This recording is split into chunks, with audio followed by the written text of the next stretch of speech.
तो फिर नई शुरुआत के लिए जगह बनती है ना। हम लोग स्टार्ट किए थे कि 7 दिन या 8 दिन का प्रोग्राम होगा फैकल्टी डेवलपमेंट का, लेकिन 15 दिन पूरे हो गए। आप लोगों ने इस प्रोग्राम को बहुत ही पॉजिटिवली लिया। ये भी आएगा साथ में प्रॉब्लम।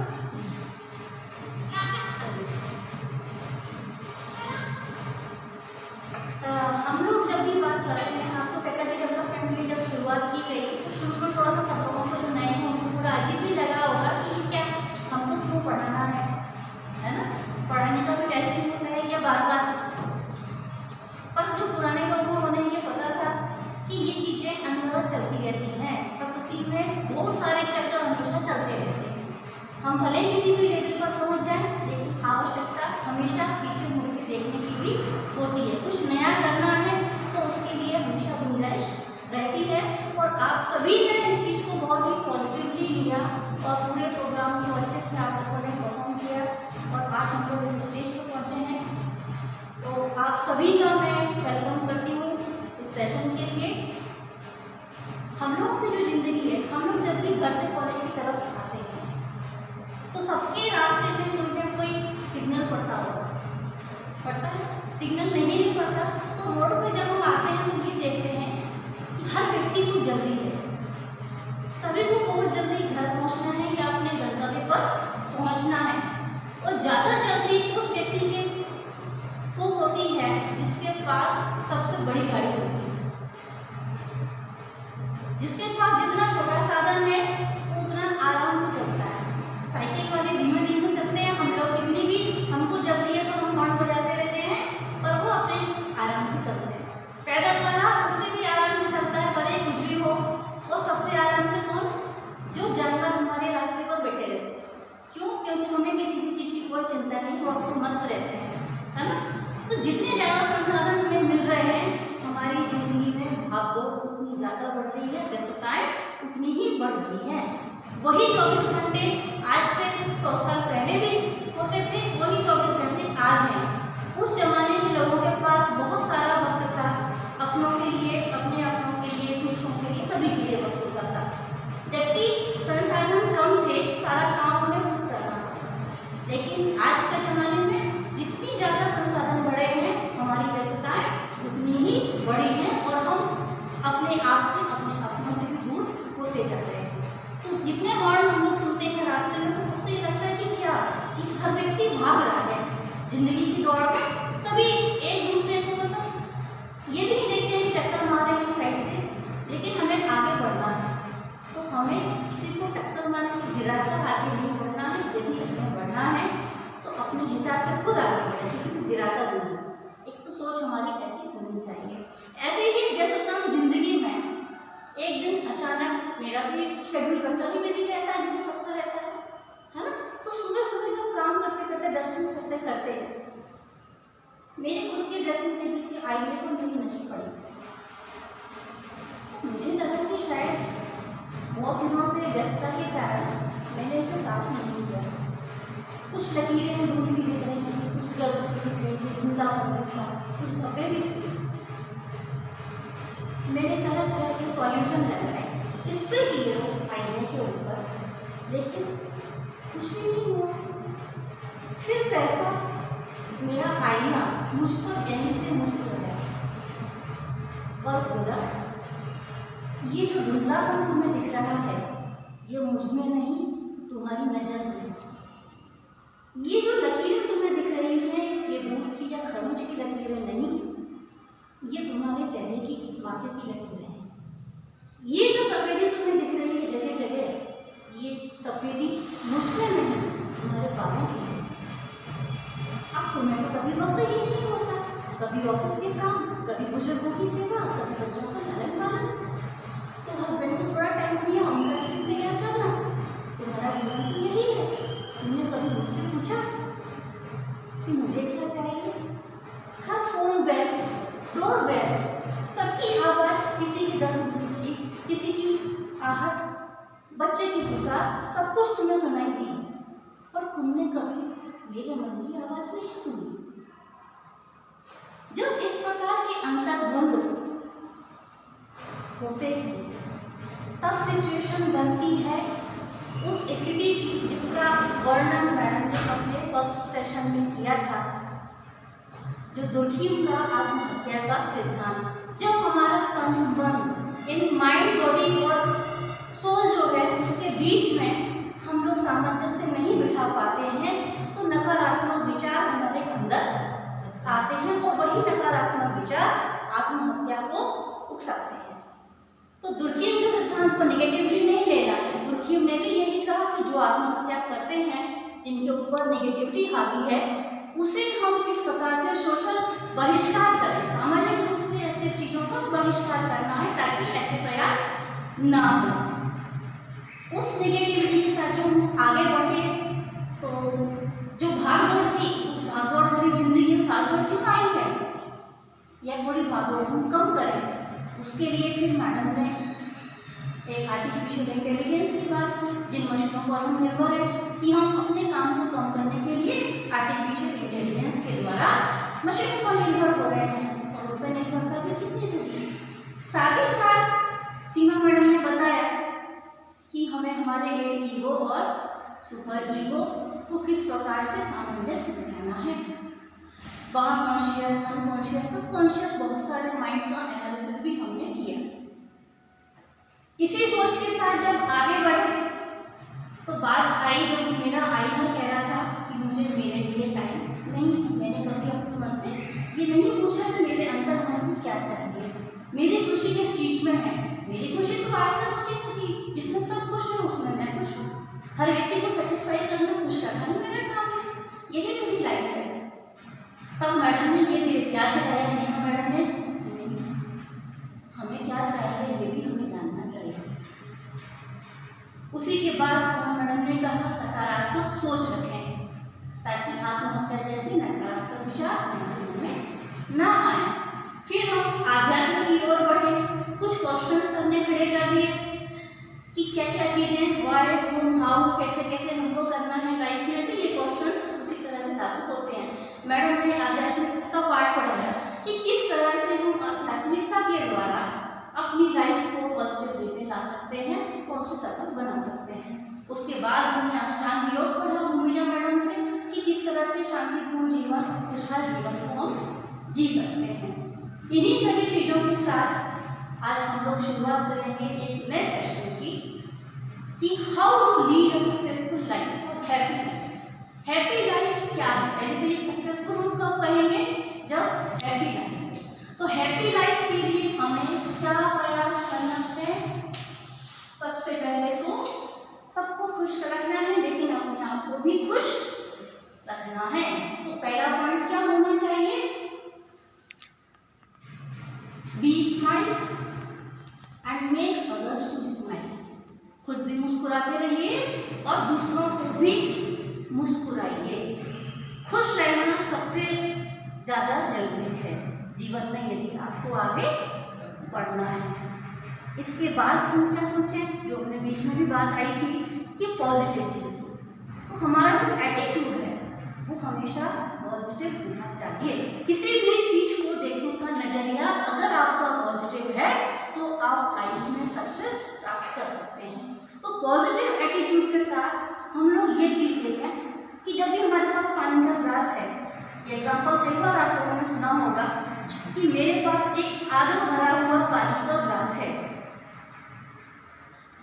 कोई व्यक्ति ये बोलेगा, अगर मैं पूछूं कि इस ग्लास में आपको क्या दिख रहा है, तो वो ये बोलेंगे कि ये ग्लास आधा भरा है। अब कुछ व्यक्ति ये कहेंगे कि ये आधा खाली है ना।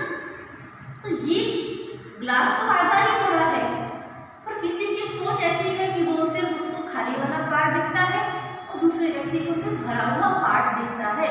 तो ईश्वर ने हमें जो कुछ भी दिया है जीवन में, हमें सबसे पहले तो थैंकफुल होना चाहिए गॉड के प्रति कि उन्होंने हमें इतनी चीज़ें दी, और जो दिया है उसमें संतोष भी करें और जो है उसको पॉजिटिवली लें कि हमको इतना सारा दिया है। तो जो दृष्टिकोण यदि आपका पॉजिटिव होगा, सोच सकारात्मक होगी, तो आपका ग्लास कैसा दिखेगा? भरा हुआ, कि कम से कम आधा तो भरा है, पूरा खाली ग्लास तो नहीं है मेरे पास। हम लोग कहते हैं कि हमारे पास जूते अच्छे नहीं हैं। अरे उसे देखिए जिसके पास जूते पहनने के लिए पैर नहीं है। हमारे पास अच्छी घड़ी नहीं है, जिसके पास वक्त ही नहीं है देखने के लिए, रुकने के लिए, किसी के लिए, उसे घड़ी की क्या जरूरत है ना। वक्त को भी बदलते हम ही हैं, हमारी सोच बदलती है वक्त के साथ साथ, तभी हमारा जो जीवन है अच्छे ढंग से चल पाता है। तो पॉजिटिव सोच के लिए हमें प्रयास करना होंगे, निगेटिविटी को हावी नहीं होने देना है। पॉजिटिव की बात हम करें तो यहाँ पर पॉजिटिव एटीट्यूड, जिसको मैं एक एंगल से जोड़ूंगी कि लाइफ के प्रति हमारा क्या एंगल है, किस दृष्टिकोण से हम लाइफ को देख रहे हैं। So there should be right angle towards life. जीवन के प्रति हम धनात्मक दृष्टिकोण रखें, पॉजिटिव दृष्टिकोण रखें, सकारात्मक रखें। राइट एंगल मैंने क्यों कहा? मैथ्स तो सभी ने थोड़ा थोड़ा पढ़ा है, सभी ने पढ़ा है ना। राइट एंगल कैसे बनता है?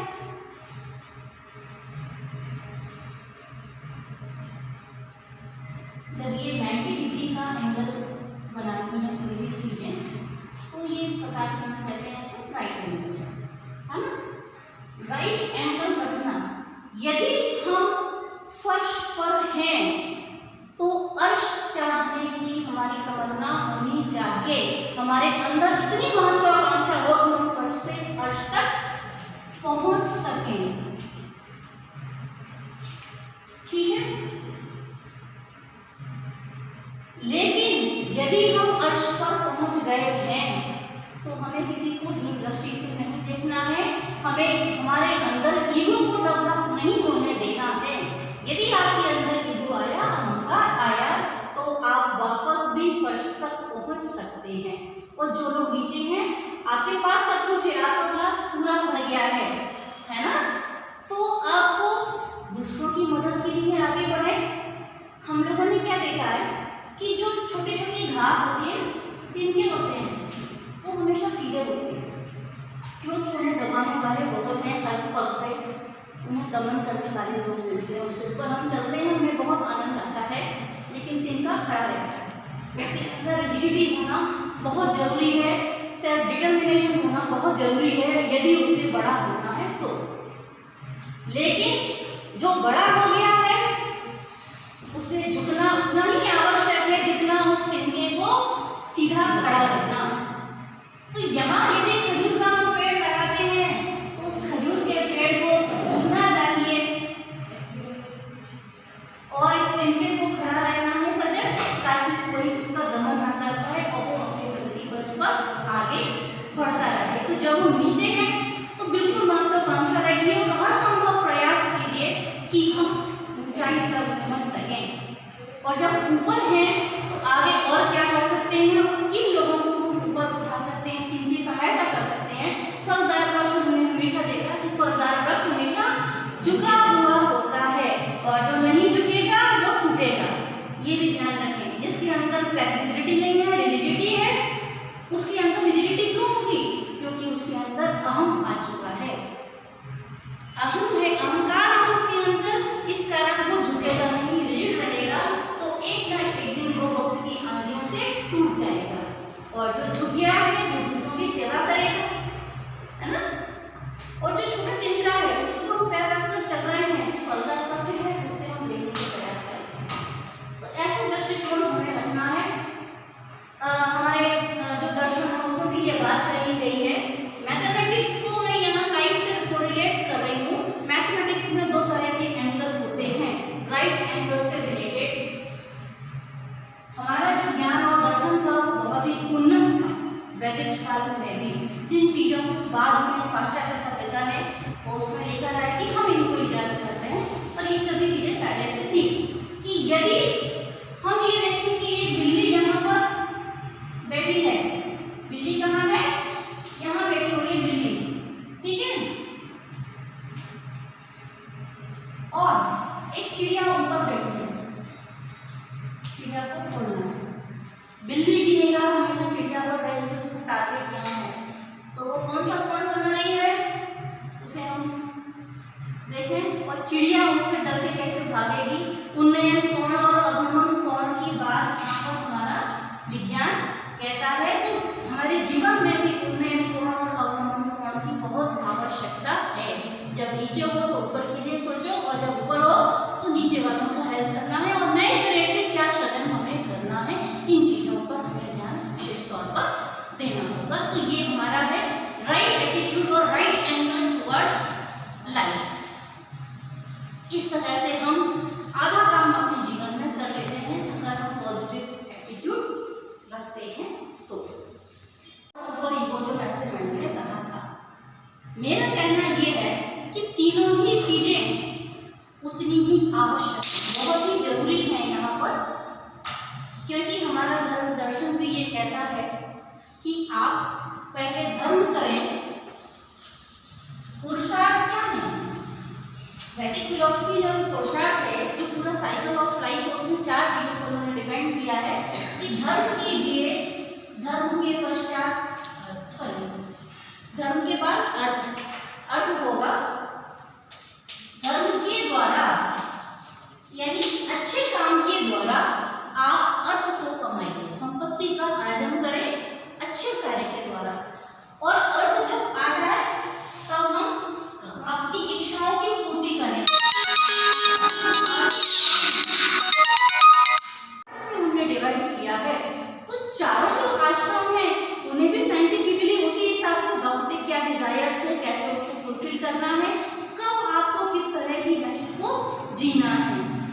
वहाँ कहीं पे ये नहीं कहा गया है कि आपको इसमें गृहस्थाश्रम नहीं होगा, है ना, क्योंकि हर चीज की जो आवश्यकता है उस चीज की पूर्ति भी होना जरूरी है, वरना आप मोक्ष तक नहीं जा पाएंगे। ठीक है, बेसिक जो हमारी रिक्वायरमेंट्स हैं, नीड्स हैं, जब तक वो पूरी नहीं होगी, मास्लो का सिद्धांत भी यही कहता है कि जो बायोलॉजिकल नीड्स और फिजियोलॉजिकल नीड्स हैं, जो बेसिक नीड्स हैं, वो जब तक पूरी नहीं होती हैं तब तक हम सेल्फ एस्टीम तक नहीं पहुंच पाते हैं। इसलिए हर चीज जरूरी है। तो ईड का भी उतना ही महत्व है। ईड को हम लोग निगेटिव सेंस में लेते हैं कि प्लेजर सीकिंग है, सिर्फ खुद के लिए जी रहे हैं, ऐसा नहीं है। जब ईड की पूर्ति होगी तभी आप ईगो और सुपर ईगो को भी पहुंच सकते हैं। और यदि सिर्फ ईड पर हम बेस्ड काम कर रहे हैं वो भी गलत है, और सिर्फ सुपर ईगो रहे तो सुपर ईगो वाला व्यक्ति कैसा बन जाता है? न्यूरोटिक। जो न्यूरोटिक पर्सन्स हैं वो सुपर ईगो वाले होते हैं, क्योंकि उनकी कोई भी इच्छा वो पूरी नहीं कर पाते हैं, पूरी जिंदगी अपने नियम कानून में उसी में वो बंधे रहते हैं। तो हर चीज का पूरा होना बहुत आवश्यक है कि आप साइमल्टेनियसली चीजों में बैलेंस बना के रखें, जो आवश्यक ईड है वो भी सेटिस्फाई हो। उसके बाद आपका ईगो, ईगो को हम लोग निगेटिव लेते हैं कि उस व्यक्ति के अंदर बहुत ज्यादा ईगो है, ऐसा बोलते हैं। ईगो एक नेगेटिविटी नहीं है। ईगो मीन्स वो व्यक्ति नियम से बंधा हुआ, कुछ सिद्धांतों का पालन करता है, और जब गलत कुछ करने के लिए उसे बोला जाएगा तो उस व्यक्ति को दुख होगा, वो रिएक्ट करेगा, है ना। तो सिर्फ प्लेजर सीकिंग प्रिंसिपल थोड़ी जरूरी है, इसके साथ साथ ही आपको सुपर ईगो, गलत इसमें कुछ भी नहीं है। सभी चीजें एक अच्छी हैप्पी एंड हेल्थी लाइफ के लिए तीनों में सामंजस्य बिठाना बहुत ज्यादा जरूरी है। हाँ, अति किसी भी चीज की अच्छी नहीं होती। हमारे वेद भी कहते हैं कि अति सर्वत्र बजाइए। जो बौद्धिक दर्शन है वो भी ये कहता है कि समय के अनुसार, परिस्थिति के अनुसार हर काम आपको करना है, जितनी आवश्यकता हो उतना। बहुत ज्यादा वर्षा होगी, बाढ़ आ जाएगी तो भी बेकार है, सूखा पड़ेगा तो भी बेकार है। और जितनी आवश्यकता है उतना मात्रा में हम लोग नमक खाते हैं, शक्कर खाते हैं, मैदा भी खाते हैं, आटा भी खाते हैं, तेल भी खाते हैं। किसी भी एक चीज का खाना बंद कर दीजिए तो उसकी कमी हो जाएगी, है ना। और ज्यादा मात्रा में खाओगे तो भी नुकसान है। ऐसा ही लाइफ में भी है कि सब कुछ करना है, सारी चीजों को सेटिस्फाई करिए, लेकिन लिमिटेड मात्रा में, जितना वो जरूरी है उतना ही हमें उस पर वर्क करना है। ठीक है।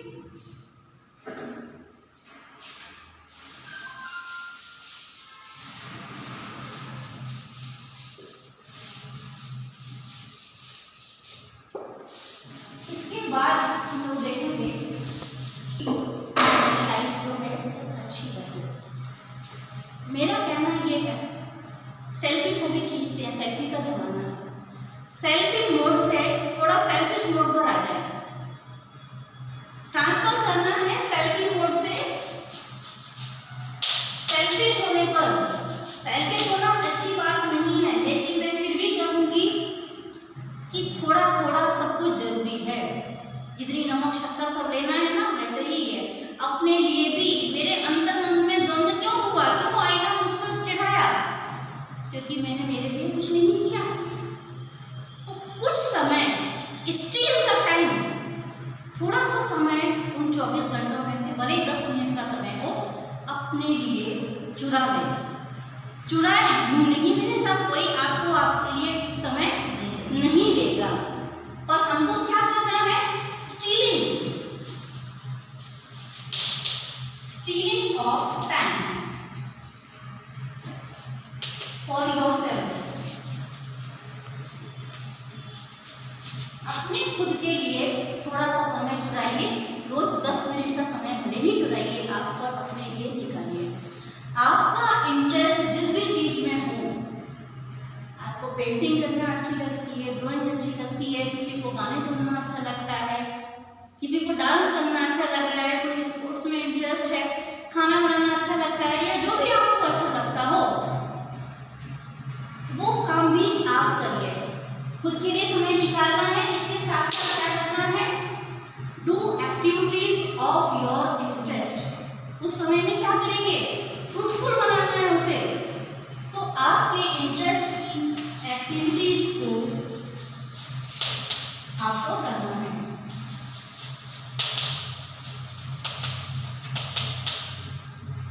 ऐसा करने से क्या होगा? खुशी मिलेगी, आदमी को खुशी मिलेगी, है ना?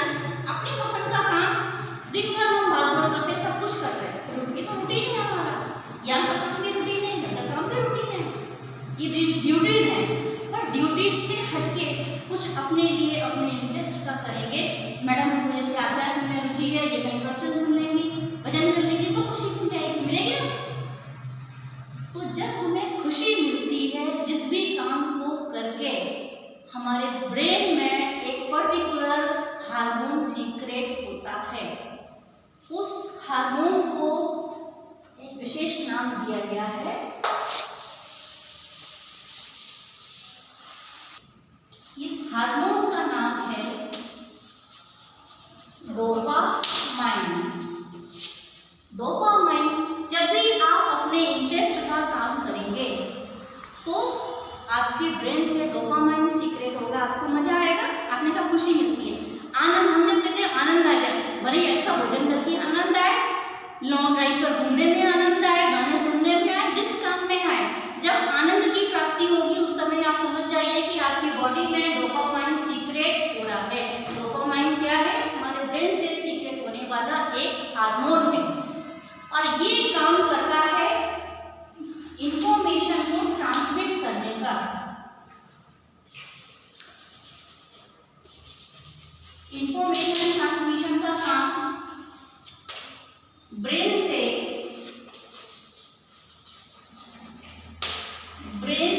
न्यूरॉन्स तक। इंफॉर्मेशन, जब भी आपने कुछ अच्छा किया तो ये क्या करेगा? ब्रेन सिग्नल देगा, और ये जो है सीक्रेट होगी, और ये इंफॉर्मेशन को ब्रेन से न्यूरॉन्स तक पहुंचाएगा, और न्यूरॉन्स को उसके अकॉर्डिंग एक्टिवेट हो जाएंगे। इस फैक्टर को हम कहते हैं, जैसे बड़े-बड़े हो जाते हैं, फूल जाते हैं, निकल जाते हैं ना। जैसे कि कोई कली खिल रही हो, अच्छा काम किया, आनंद मिला, तो न्यूरॉन खिल गया आपके कमल रूपी पुष्प की तरह। पूरे ब्लड से सर्कुलेट होकर पूरी बॉडी में जाता है। तो इसे हम कहते हैं, नाम सब लोगों ने सुना होगा, स्ट्रेस होता है। ये जो फैक्टर है वो है feel good factor.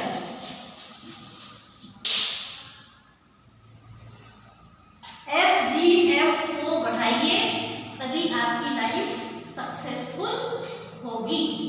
Feel good factor कब बढ़ेगा? जब आप डोपामाइन को एक्टिवेट करेंगे। जिन लोगों के अंदर डोपामाइन का सीक्रेशन लेवल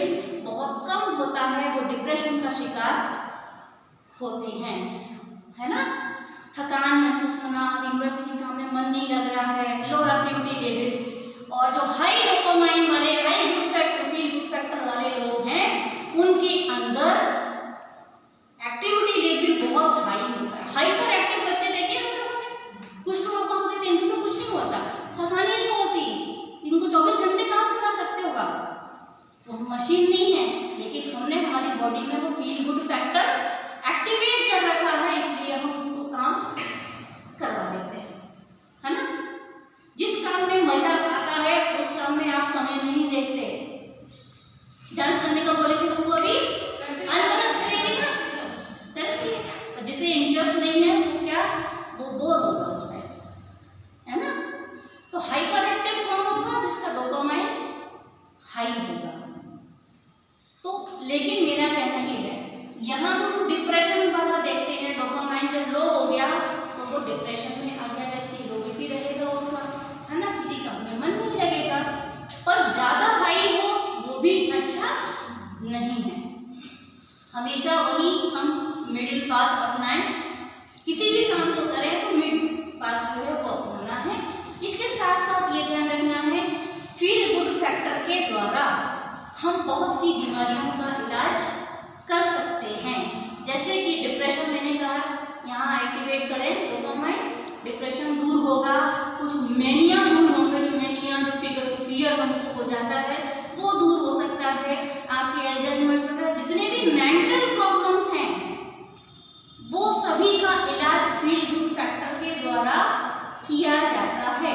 बहुत सी ऐसी रिसर्चेस आजकल हो रही हैं विदेशों में, और उन्होंने ये देखा भी है कि किसी के घर में कोई दुर्घटना हुई तो पूरी फैमिली जो है वो डिप्रेशन में चली गई, या कोई पर्टिकुलर व्यक्ति किसी कारण से, सदमे के कारण डिप्रेशन में चला गया, तो उनको भी हम ऐसी एक्टिविटीज में इन्वॉल्व करते हैं जिससे कि उनके डोपामाइन फैक्टर को इम्प्रूव किया जा सके, और वो एक्टिविटीज में इन्वॉल्व करके फिर वो व्यक्ति जो है उस बीमारी से बाहर निकल सकता है। तो उसका ड्राइंग पेंटिंग में इंटरेस्ट है तो उसमें करिए, संगीत सुनने का है, कुछ भी है।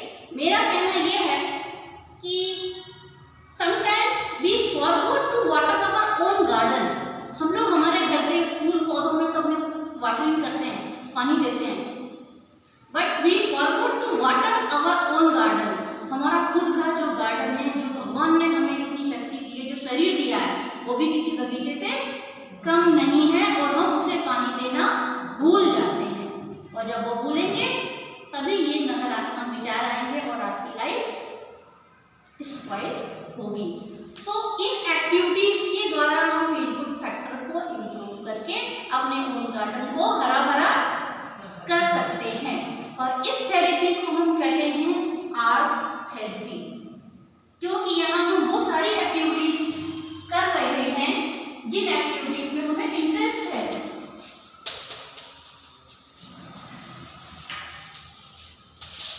आर्ट थेरेपी उन लोगों के लिए अपनाई जाती है जो किसी भी प्रकार की मेंटल हेल्थ की प्रॉब्लम से जूझ रहे हो। तो संगीत सुनाकर, गाने सुनाकर, या वो परफॉर्म करके, योगा करा के, आपका ड्राइंग हो, पेंटिंग हो, कुछ बनवाना, उससे क्रिएटिव वर्क, कुछ भी जिसका जिसमें इंटरेस्ट है उसकी अकॉर्डिंग अगर उसको हम इन्वॉल्व करेंगे तो वो व्यक्ति उस मेंटल हेल्थ प्रॉब्लम से उबर जाएगा। बहुत सी रिसर्चेस हुई हैं अभी भी कि यदि बच्चे को हम एकेडमिक्स के साथ साथ किसी उसके इंटरेस्ट के फील्ड के साथ भी जोड़ दें, अभी तक जैसे हमारी जो एजुकेशन सिस्टम था उसमें एक्टिविटीज के लिए थोड़ा कम पार्ट था, तो अब हम क्या कोशिश कर रहे हैं कि साइंस, टेक्नोलॉजी, ये सब तो पढ़ना है बच्चे को, उसके साथ यदि वहाँ पर उसे कोई एक सब्जेक्ट और ऐसा दे दिया जाए जिसमें उसका इंटरेस्ट है, तो चूंकि उस पर्टिकुलर सब्जेक्ट को करके उसके जो भी है मतलब बॉडी में निगेटिविटी निकल जाएगी और उससे वो फील गुड फैक्टर लाएगा, और एनर्जी मिलने के बाद फिर वो अपनी जो मेन स्ट्रीम है, जो मेन स्टडी है, उस पर ज़्यादा अच्छे से फोकस वो कर पाएगा। स्पोर्ट्स में है इंटरेस्ट, बिल्कुल मना मत करिए बच्चे को। आप पढ़ाना चाहते हैं, उसका इंटरेस्ट स्पोर्ट्स में, यदि आप एक पर्टिकुलर टाइम उसे अपने डिजायर्स को फुलफिल करने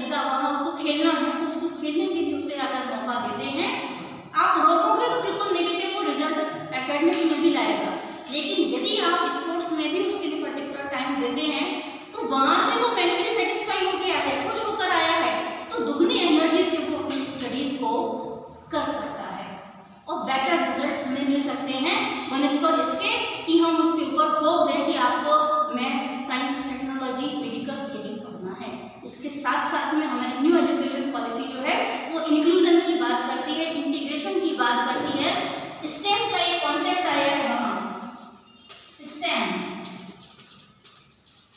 स्टेम क्या है? S for science, T for technology,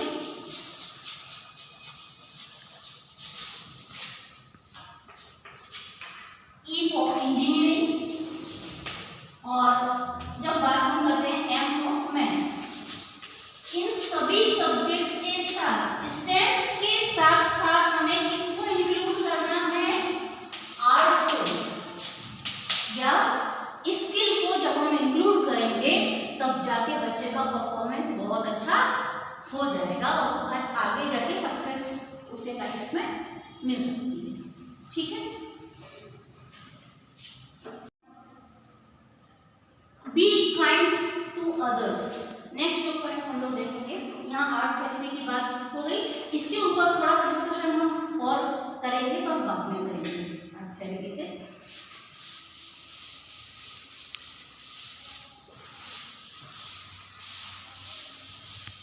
शामिल करना बहुत जरूरी है हैप्पी और हेल्दी लाइफ के लिए। उसके साथ साथ प्रॉपर स्लीप एंड रेस्ट भी होना चाहिए। मिनिमम 8 आवर्स ऑफ स्लीप आपको करना है। डे में ड्यूटी हो तो नाइट में सोए, नाइट ड्यूटी है तो डे में सोए, पर उस जो 8 घंटे का है रिलैक्स करने का पीरियड वो प्रॉपर हो। एंड नेक्स्ट मैं जिस चीज़ पर आ रही हूँ वो है, आपने एक स्लोगन सुना होगा, बहुत पहले विज्ञापन आता था और ये बोलते थे ईट हेल्दी,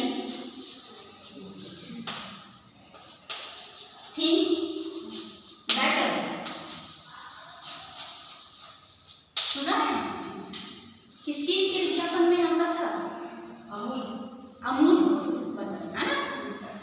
तो अमूल हमको शारीरिक रूप से तंदुरुस्त बनाना चाहता है और हम लोग जैसा आज तक पढ़ते आए हैं कि स्वस्थ शरीर में ही स्वस्थ मस्तिष्क का निवास होता है। यदि आप फिजिकली एक्टिव हैं तो मेंटली भी एक्टिव होंगे। लेकिन मेरा सोचना थोड़ा अलग भी है, वो चीज बाद में आऊंगी। पर हमारे पुराणों में भी ये कहा गया है कि जैसा हमारा आहार होता है वैसा ही हमारा विचार होता है। तो अपने जो भोजन है उसको आप कोरिलेट करिए थिंकिंग से। जो लोग पूरी तरह से वीगन हैं, वीगन सभी समझते होंगे वीगन टर्म, जो मिल्क प्रोडक्ट्स भी यूज नहीं करते। हम लोग तो दूध पीते हैं, पनीर खाते हैं, हम कहते हैं हम शाकाहारी हैं, पर जो वीगन है वो भी यूज नहीं करते हैं। जो शाकाहारी हैं हम सभी जानते हैं कि जो लोग नॉनवेज नहीं ले रहे हैं वो कुछ नॉनवेज लेते हैं। तो जो जैसा खाता है वैसा ही हम लोग, क्या शास्त्रों में बताया क्या? राक्षस मदिरा पान करते हैं, नॉनवेज खाते हैं, दिखाए ना? भगवान को कभी ऐसे दिखाए नॉनवेज खाते हुए? नहीं दिखाए। तो हमारा कर्म जो है वो हमारे भोजन से बहुत ज्यादा रिलेटेड है। जैसा आप खाओगे वैसा ही आपका आचरण हो जाएगा, है ना? हमारी थिंकिंग भी, अगर हम ज़्यादा मसालेदार खाना खाते हैं तो आपके विचार भी जो हैं वो कैसे वायलेंट होंगे। जो लोग हिंसा कर लेते हैं, मैं किसी पर्टिकुलर का नाम नहीं लूँ, पर किसी भी प्राणी मात्र को दुख देना और उसके बाद हम उसको खुशी से खाते हैं तो उनके विचार वैसे ही हैं। उनके लिए किसी को भी काटना मारना सही हो सकता है ना? पर हम एक चीज को भी मामले में सोचते हैं। और जो वीगन है वो और ज़्यादा सोचते हैं। ये जो जैन वगैरह हैं जो कि हवा में उड़ते हुए बैक्टीरिया के मुंह में नहीं लेना चाहते हैं, वो मुंह पे कपड़ा बांध के रखते हैं, तो उनकी विचारधारा बिल्कुल अलग। तो पीसफुल माइंड, पॉजिटिव थिंकिंग, वो सभी चीज़ें उनके व्यवहार में रहती हैं। तो जैसा हम खाएंगे वैसा ही दिखेगा, अलग दिख जाएगा कि कौन सा व्यक्ति किसी सोच का है ना? तो इस चीज़ को भी हमें फॉलो करना है। पर मेरा कहना साथ साथ में ये भी है कि कि यदि हमारा माइंड हेल्दी है तो हमारी बॉडी हेल्दी अपने आप हो जाएगी। क्यों? सारे सिग्नल्स तो ब्रेन दे रहा है, ब्रेन से कंट्रोलिंग सारा है। फिजिकली फिट होने के बाद भी मेंटल प्रॉब्लम है तो कौन बोले आज हाथ दुख रहा है, आज सिर दुख रहा है, आज ऐसा हो रहा है, वैसा हो रहा है। ये सब चीजें क्या है? ये हमारी थिंकिंग है सिर्फ, कि बॉडी में कुछ भी प्रॉब्लम नहीं है, कोई टेस्ट में कुछ नहीं निकलेगा, सब नॉर्मल आएगा, रिपोर्ट्स में कुछ नहीं आता है। पर ये सारी बीमारियां किसकी जड़ है? हमारे दिमाग की जड़ है। हमारे दिमाग ने हमको कहा कि ये दुख रहा है तो दुख रहा है। यदि मैं ये सोच लूं कि नहीं दुख रहा है तो होते हुए भी नहीं दुखेगा। बहुत सारे ऐसे लोग हैं जो बहुत सारी प्रॉब्लम्स, फिजिकल प्रॉब्लम्स को लेकर एक लॉन्ग लाइफ और सक्सेसफुल लाइफ जीते हैं।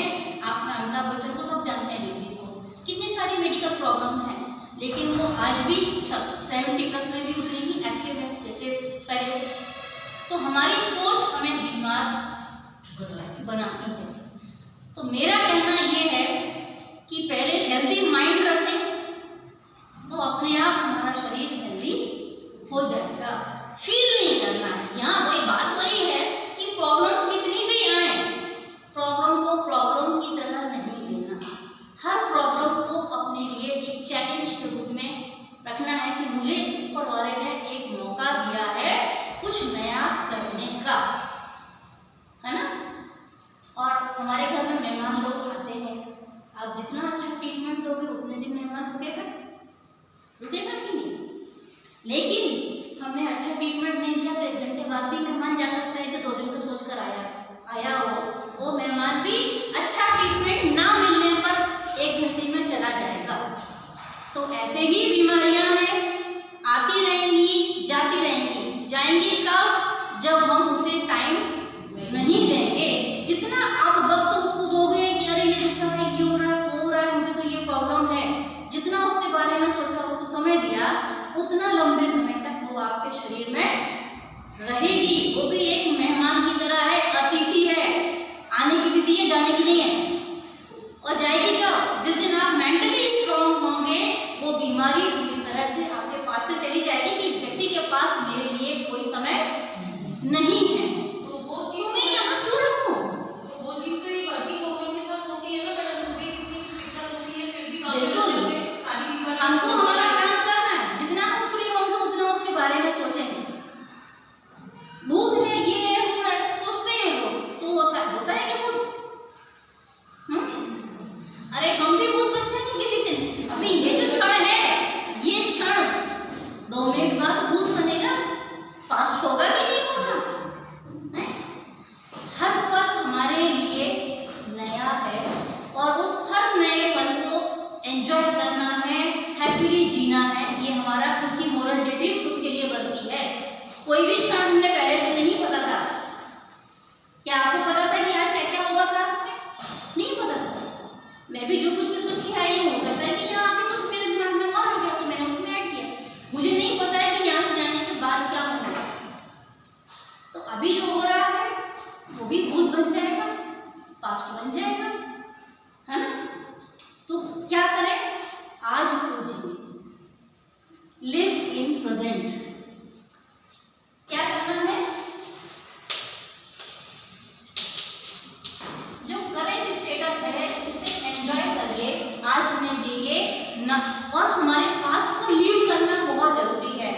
हम लोग कुछ वो समस्याएं अगर पास्ट में हुई है, उन चीजों को लेके आगे बढ़ते हैं और वो चीज जो है वो हमारे आज को खराब करती है। और आज खराब हुआ तो हम कल की तैयारी भी नहीं कर पाएंगे। हम लोग एग्जाम देकर आते हैं तो ये कहते हैं जो हो गया सो हो गया, अब उसको छोड़ो, अगले की तैयारी करो। यदि पिछले पेपर में ही लग गए कि क्या गलत किया, क्या सही किया, वो दिमाग पर ले लिया, तो आज तैयारी नहीं करोगे और कल का पेपर खराब होगा। तो इस लाइफ में भी कल दिए हुए पेपर को छोड़ना है। जो गलतियां हुई या किसी ने गलत हमारे साथ किया, just leave it, try to forget something. जीवन में जो कुछ भी ऐसे दुखद पल हैं उन्हें भूलने का प्रयास कीजिए तो और प्रेजेंट को जिए, एंजॉय के साथ जिए, तभी आप अपने फ्यूचर को सिक्योर कर पाएंगे। अच्छा फ्यूचर चाहिए तो आज जियो। और सबसे सुखी मैंने ये देखा कि या तो वो है जीवन में जिसके पास कुछ नहीं है, जैसे मैंने कहा ना कि जो जानवर सड़क पे पड़े हैं ना, वो मस्त पड़े रहते हैं, कितने भी हॉर्न बजाइए, कोई चिंता नहीं। हमने ये देख रहे हैं जो झुग्गी में रहने वाला मजदूर है, जो रोज कमाता है खाता है, वो आज जो कमाया उसको आज ही खर्च करना है। वो कभी ये नहीं सोचेगा कि कल क्या खाऊंगा, कल काम नहीं मिला तो, है ना। वो मस्त रहते हैं। एक छोटी सी 5 बाई 10 की झोपड़ी में भी 20 मेहमान आकर खाना खाकर चले जाते हैं उनके यहाँ, और हमारे 2500-3000 स्क्वायर फीट के बंगलों में भी मेहमान आने के पहले सोचते हैं, और हम भी कहीं जाने के पहले सोचते हैं। हम तो इतना बिजी हैं कि एक कमरे में 4 भी बैठते हैं तो चारों अपने अपने मोबाइल लेकर बैठते हैं, है ना। तो ये हमारी सोच है। हम बहुत जुड़ गए हैं दूर वालों से और दूर हो गए हैं अपने आप से और अपने आसपास वालों से। पड़ोसी की फिक्र नहीं है, अमेरिका में क्या हो रहा है ये हमें पता है ना। हमने दुनिया को मुट्ठी में किया, आइडिया नोकिया लाके पूरी दुनिया फिंगर टिप्स पर है फोन में, लेकिन क्या आप अपनी लाइफ को मुट्ठी में कर पाए? अपनी लाइफ को आप मुट्ठी में तब करेंगे जब आपके हर फैसले पर, हर चीज़ पर आपका हक होगा। आप खुद को भी टाइम देंगे, उतना ही दूसरों को भी टाइम, दूसरों के लिए भी निकालेंगे, अपने लिए भी काइंडफुल हो। लव भी जरूरी है, सेल्फ लव भी बहुत ज़्यादा आवश्यक है एक अच्छी लाइफ के लिए। दूसरों के साथ भी प्रेम रखिए, सहायता कीजिए, कोऑपरेटिव भी रहें, लेकिन इतना ना हो कि हम खुद के साथ में अहिंसा, और हिंसा की बात जब हो रही थी कि जब हम खुद के साथ भी तो अत्याचार कर रहे हैं। यदि हम सिर्फ दूसरों के लिए टाइम दे रहे हैं, खुद के खाने का वक्त नहीं है, पीने का, सोने के लिए टाइम नहीं है, तो वो क्या है? खुद की इच्छाएं नहीं पता। अब जैसे मैडम मेरे साथ तो ये हुआ कि क्या पढ़ाऊँ, मुझे ऐसा लगता है कि समय के साथ, देखिए मैं ना तो नेता हूँ, ना अभिनेता हूँ, ना टीचर हूँ, ना टीचर एजुकेटर हूँ। हम तो एक HR बन के रह गए, कंटेंट से भी दूर हैं, कुछ भी काम नहीं, बोलना भी छूट गया, पढ़ना भी छूट गया। तो शायद से मास्टर ऑफ ऑल और जैक ऑफ, या jack of all master of none ना हो जाए। तमाम चीज़ों से जुड़े रहे हैं लेकिन किसी एक में मास्टर बनना रह गए, क्योंकि बहुत सारी चीज़ें समेटना है। तो ऐसा भी नहीं होने देना है। कोई भी एक फील्ड को अच्छे से भी करिए, सब जगह पे ध्यान दीजिए, पर वही है कि सबका ध्यान रखा मगर खुद का नहीं रखा तो क्या हुआ? Jack of all and master of none. किसी एक पर्टिकुलर के लिए या खुद के लिए तो हमने ध्यान ही नहीं दिया। हमारे बच्चे भी हमसे शिकायत रखेगा, आपके हस्बैंड भी रखेंगे, आपके बुजुर्ग भी रखेंगे, है ना। और सबसे बड़ी बात ये है कि हम लोग कनेक्टेड हैं बाहर वालों से, बहुत कनेक्टेड हैं, लेकिन दिल से कितने कनेक्टेड हैं? ट्विटर पे, इंस्टाग्राम पे, सब पे जुड़े हुए। जिनको नहीं जानते उनसे जुड़े हैं, और जिनको जानते हैं उनसे मिलने के लिए, उनका हाल जानने के लिए हम ये कहते हैं कि वक्त नहीं है। हाँ, उस दिन हमें जब वक्त आता है जब वो बहुत ज़्यादा स्थिति खराब होती है कि किसी की डेथ हो गई या बिल्कुल बेड रिडन हो गया, डेथ होने पर हम उसके प्रोग्राम में शामिल होने चले जाते हैं, लेकिन जब तक जिंदा है वो हमें बुलाएगा, हमारे पास वक्त नहीं होगा। तो सबसे बड़ी आवश्यकता ये है कि खुद के लिए और अपने अपनों के लिए भी समय निकालें। समय का प्रबंधन, नेक्स्ट पॉइंट आता है कि टाइम मैनेजमेंट, वो हमें प्रॉपरली आना चाहिए। टाइम मैनेजमेंट ढंग से करेंगे तो हर चीज़ को टाइम मिलेगा, अपने लिए भी टाइम मिलेगा।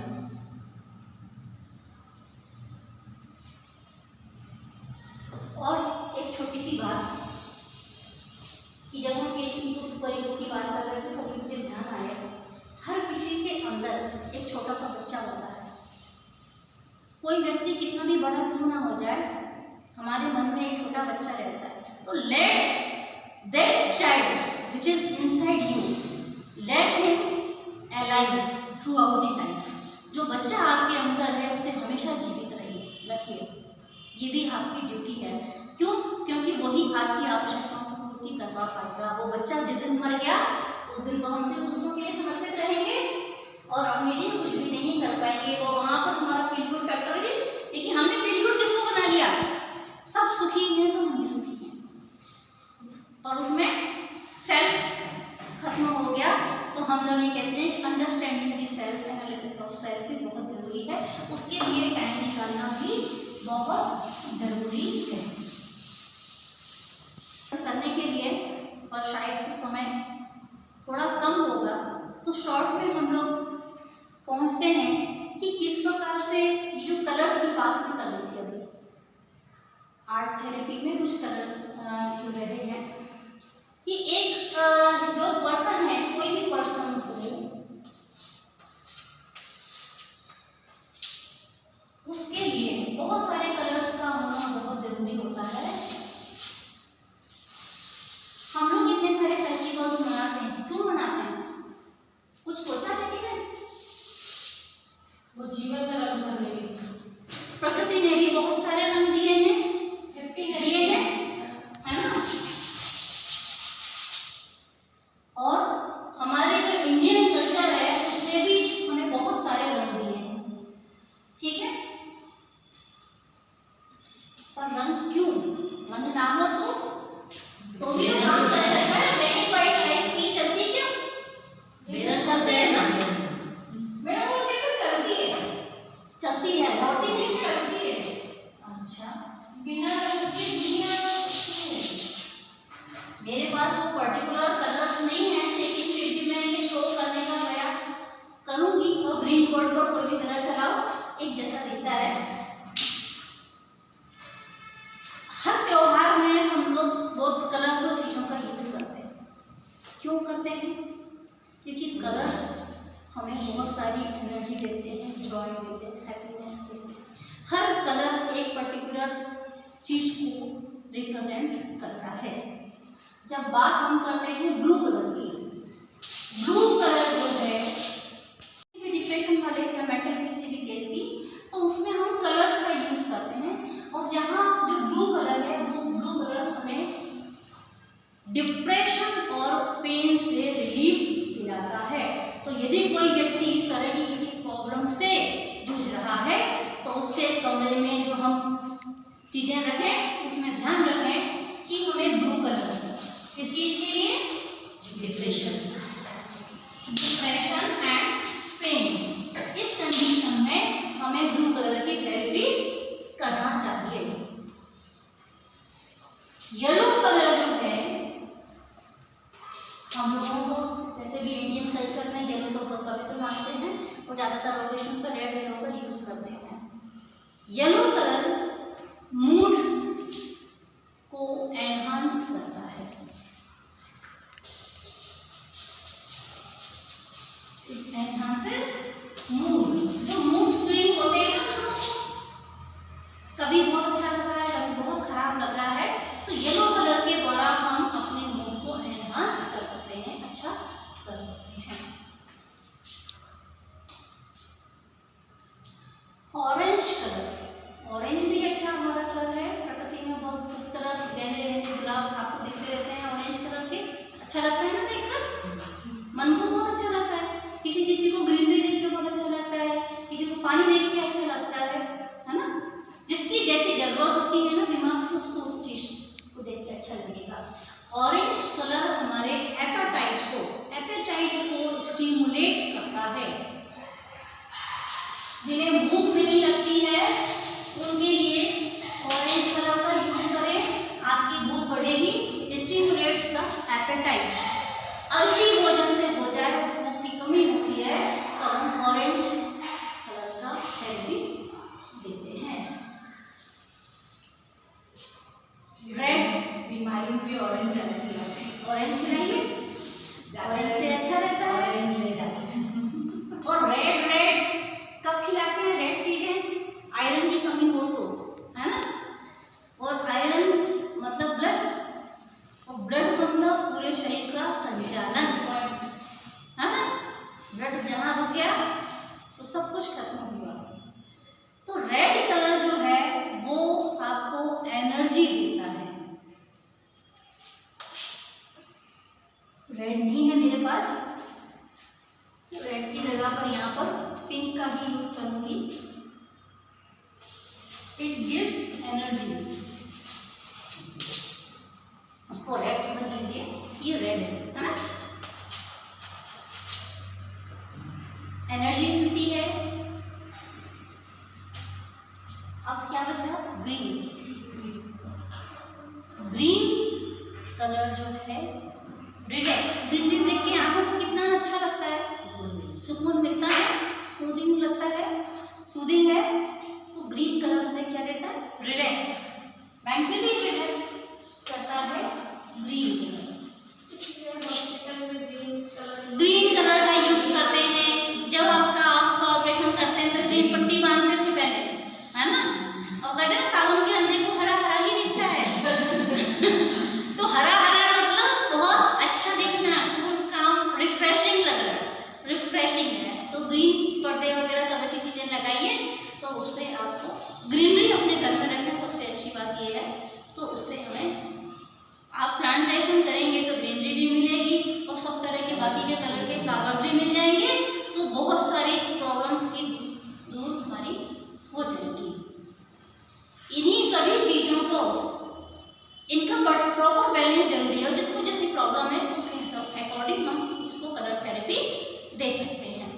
ठीक है, कुछ चीज़ें ऐसी कि जो कलर शार्प होते हैं, जैसे किसी व्यक्ति का विजन कम है तो उसे हम सिर्फ डार्क कलर के शार्प शेड्स का इस्तेमाल करके ही आप पढ़ा सकते हैं।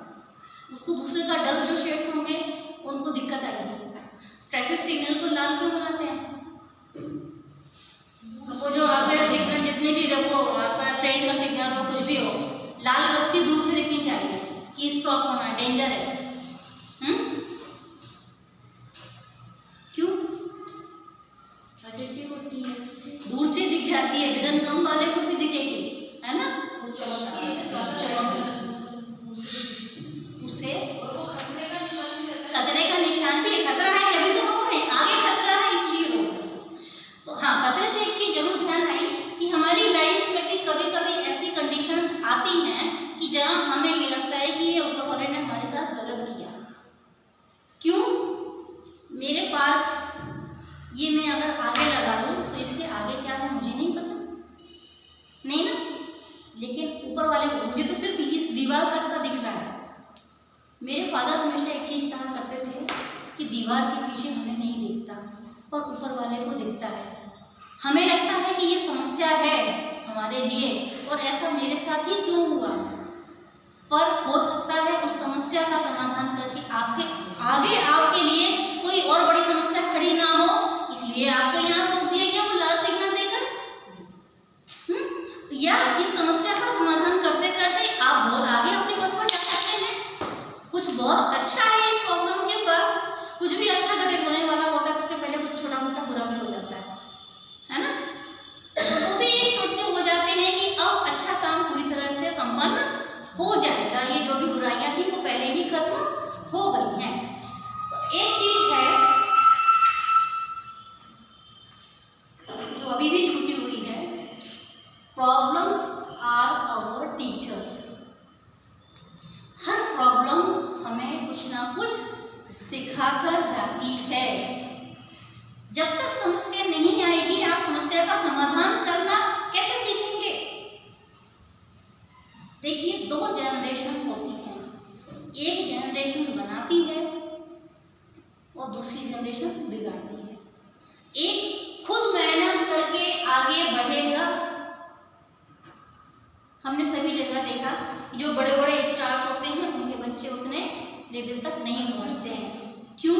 क्योंकि जो फर्स्ट जनरेशन थी उसने बहुत स्ट्रगल देखा और जितने स्ट्रगल आते हैं आपके अंदर वो उतने प्रकार की क्वालिटीज को डेवलप करते हैं। उस स्ट्रगल को करते करते हमारे अंदर कुछ ना कुछ क्वालिटीज डेवलप हो जाती हैं कि how to take this hurdle, इस प्रॉब्लम को कैसे सॉल्व करना है ये हम सीख जाते हैं। तो बहुत सारे डेवलपमेंट्स हमारी पर्सनैलिटी में होते हैं। तो सारी समस्याओं का समाधान आप सीख गए तो आप ऊंचाई पर पहुंचेंगे। और जिनको हम कहें कि गोल्डन स्पून या सिल्वर स्पून लेकर जो लोग पैदा होते हैं, चांदी की चम्मच या सोने की चम्मच लेकर, वो व्यक्ति समस्या क्या है उसके नाम से घबरा जाएगा, किसी भी समस्या को फेस नहीं कर पाएगा, लेकिन उसने शुरू से ये देखा ही नहीं। हम लोग ये देखते हैं कि IAS, PSC में सभी कॉम्पिटिटिव एग्जाम्स में वो बच्चे टॉप करते हैं जो ज्यादा संघर्ष करके आए हैं। किसी भी कलेक्टर का बच्चा कलेक्टर नहीं बन पाएगा क्योंकि उन्होंने संघर्ष नहीं किया। जो लो कैडर से आते हैं उन्हें उस चीज का महत्व पता है, वो कितना स्ट्रगल वो करके आ रहा है। और एक जनरेशन जो ऊंचाई पर पहुंचती है दूसरी वाली को सब आपको स्पून फीडिंग होता है, सिल्वर स्पून गोल्डन स्पून लेकर पैदा हो रहे हैं, वो कभी समस्या का समाधान नहीं सीखेंगे तो उनके अंदर वो पर्सनैलिटी ट्रेट्स या वो क्वालिटीज डेवलप नहीं होगी तो आगे अगर छोटा सा भी आपको कंकड़ भी दिख जाएगा तो हम आगे नहीं बढ़ सकते।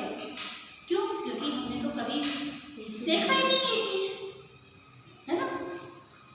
तो हर समस्या हमारे अंदर एक नए गुण का विकास करती है कि किस प्रकार से उसे हम हल करें, और इसी तरह से समस्या को समाधान करते करते हम लोग आखिरी में अपनी ऊंचाइयों को प्राप्त कर पाते हैं। तो every problem is our teacher, problem से ही हम सीख पाते हैं।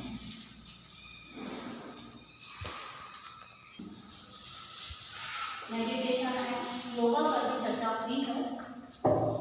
मेरा कहना ये है, meditation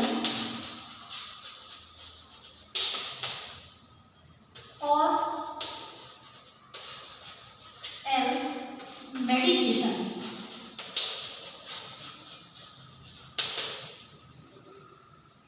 it's our own choice. इसका चुनाव हमें खुद करना है कि हम मेडिटेशन करें या मेडिकेशन पर जाएं। अब यदि आप मेडिटेशन का प्रॉपर यूज करते हैं, योगा करें, मेडिटेशन करें, तो हमारी बहुत सारी बीमारियों से हमें मुक्ति मिल सकती है। और उस केस में मेडिटेशन के लिए, उपचार के लिए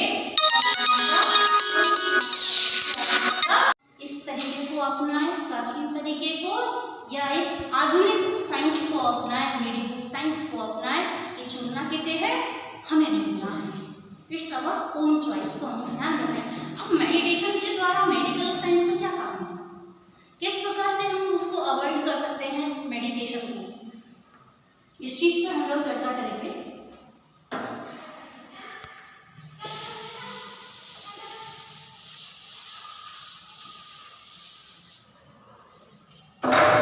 बहुत अच्छी मैं कलाकार नहीं हूँ, ड्राइंग बनाना नहीं आता है ज़्यादा, फिर भी प्रयास करूँगी। पोस्टर बैठते हैं, बैठे हैं ना, ये थोड़ा पैर थोड़ा पोलियो ग्रस्त जैसा। कोशिश मैंने की है कि एक ध्यान मुद्रा में एक व्यक्ति है जो मेडिटेशन कर रहा है, उस कंडीशन में हमारे शरीर के जो विभिन्न अंगों उनमें बहुत सारे चक्र होते हैं। ठीक है, कितने चक्र होते हैं? 7 चक्र हैं, 7। हम लोग रोज सामने से निकलते हैं, सामने बोर्ड लगा हुआ है, अगर हम लोग दिखते नहीं हैं, और 7 चक्र हैं।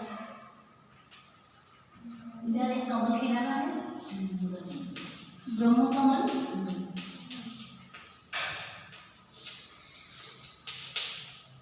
यहाँ जो चक्र है, एक चक्र होता है सबसे ऊपर सिर पर, यह चक्र, इस चक्र को हम कहते हैं, क्या कहते हैं? किसी को पता है? आगे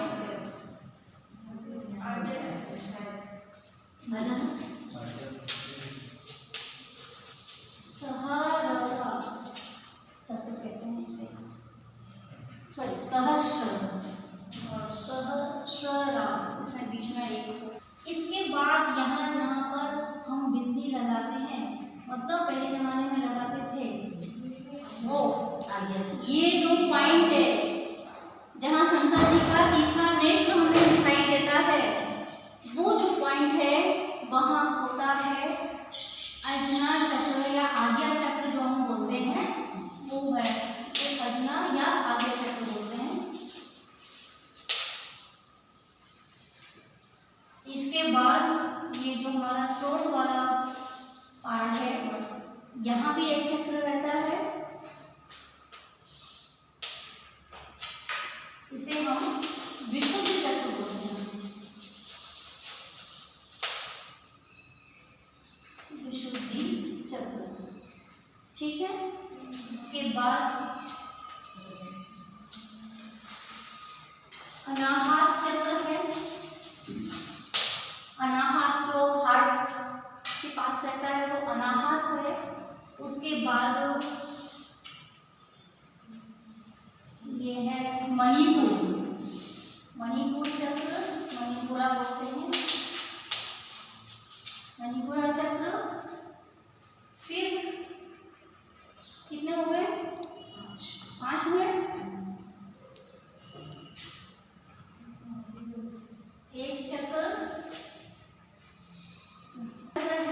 सभी के पास वो सुधिष्ठिना चक्र है।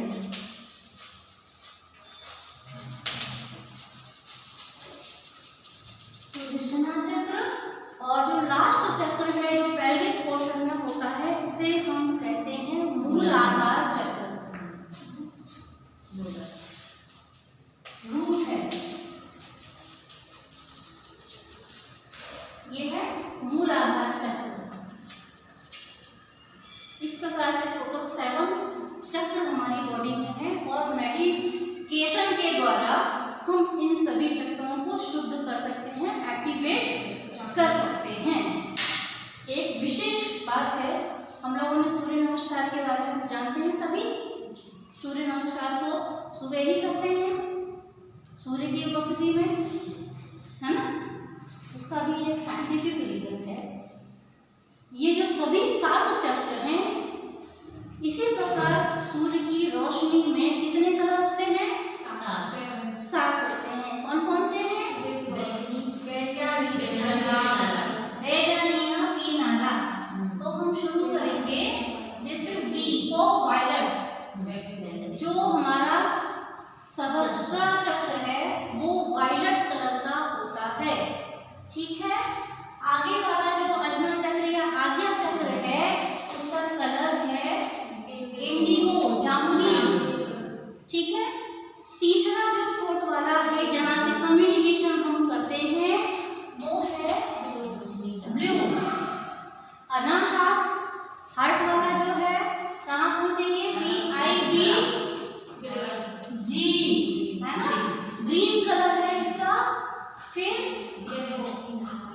येलो पर आएंगे, फिर ऑरेंज पर आएंगे और ये रेड। क्या बना? विबज्योर। जो स्पेक्ट्रम हमें प्रकृति में दिखाई देता है वही स्पेक्ट्रम हम हमारी लाइफ में भी यूजफुल है। इसी प्रकार से हम यदि विभिन्न चक्र जो हैं उन्हें कलर थेरेपी के द्वारा एक्टिवेट करते हैं, उनका शोधन करते हैं, तो हम अपनी लाइफ को कलरफुल बना सकते हैं, जॉयफुल बना सकते हैं, ठीक है। तो सूर्य नमस्कार को सूर्य की उपस्थिति में क्यों करना है? एक तो इसमें सारे कलर्स का इफेक्ट आपके सारे चक्र पर पड़ेगा। जो डायरेक्ट सनलाइट आपके ऊपर पड़ेगी उसमें 7 रंग है और वो 7 रंग आपके 7 चक्रों को एक्टिवेट करेंगे, शुद्ध करेंगे और सुबह सुबह करके आप पूरे दिन एनर्जी से भरपूर रह सकते हैं। और एनर्जी रहेगी, अच्छे से काम करेंगे, पॉजिटिविटी आएगी, मूड भी अच्छा होगा और इस प्रकार आपको कोई भी दवाई की जरूरत नहीं पड़ेगी। स्वस्थ शरीर हो जाएगा और स्वस्थ मन भी हो जाएगा।